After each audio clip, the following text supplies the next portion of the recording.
আমাদের প্রবাসীদের জন্য একটা বিশেষ ঘোষণা। দুবাই টু বাংলাদেশ একে বলে বিদেশ। হাহিরে মানুষ কেন এত বিদেশ বিদেশ করে?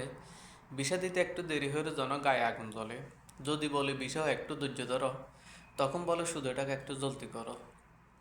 বাবা মারা সময় একটু জমি দিয়ে গেল, হতবাকা বিদেশে আসা বিক্রি করে দিল। হঠাৎ করে এলো ভিসা টিকিটের টাকা নেই, বউয়ের একটা হাত ছিল বিক্রি করল তাই। বিজয় তার পাঁচটা বারা কাম, দেশে ফ্লাইট মিলে না কিছুর বাদ ক্ষণ।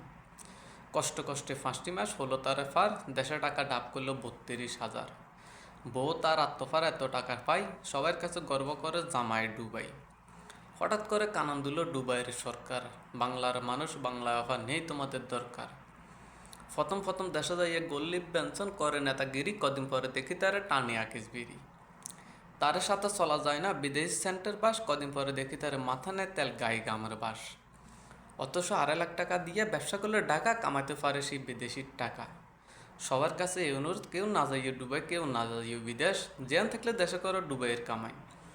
সকল কিছু জানি আমি দেশে চলে যাই, আর আসবো না ডুবের গোষ্ঠী কিলেই।